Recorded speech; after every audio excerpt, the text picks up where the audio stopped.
the Mississippi River is drying up. Water levels are approaching record lows.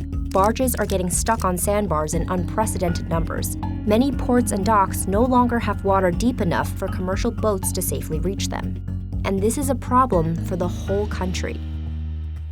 The Mississippi River, a lot of people just think of it as this beautiful, large, historic river in the middle of the country, but really it serves as a transportation highway for a lot of industry.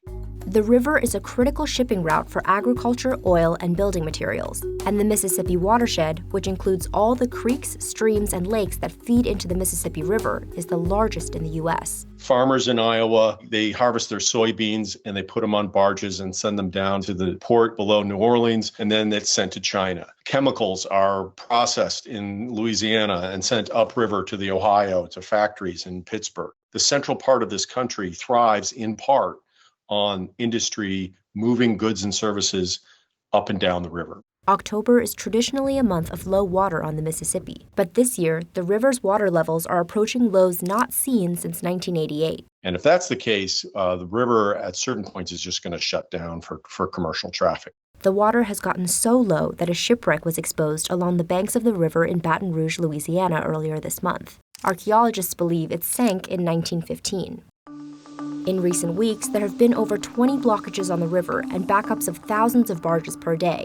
When a barge gets stuck on a sandbar, it's a real expensive mess. Another barge has to come. You have to bring equipment to remove that material and put it in another barge to the point where it will float enough so that it can get off the sandbar. In some cases, the towboats, which pull dozens of barges each, have hit sandbars so hard that the barges they're towing disconnect. And that's dangerous for bridges and other boats.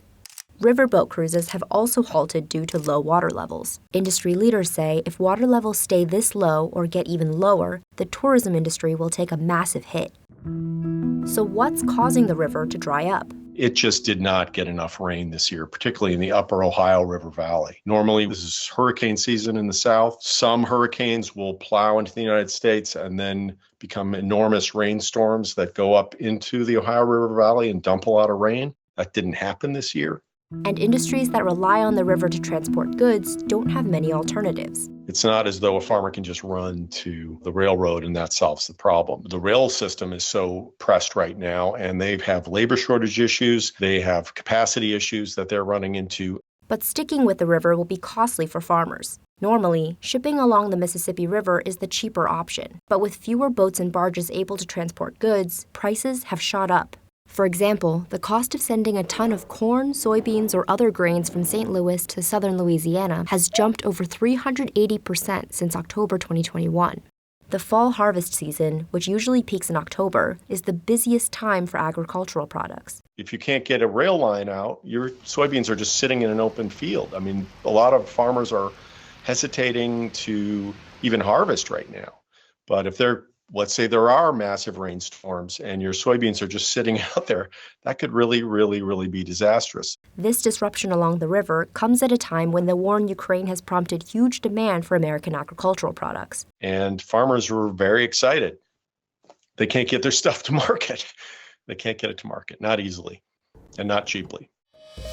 Over the last few weeks, the U.S. Coast Guard has imposed restrictions on the depth that commercial boats and barges can sit in the water, and on the number of barges that tows can pull. Both actions are to try to stop barges and boats from getting stuck. But industry leaders say it's not enough.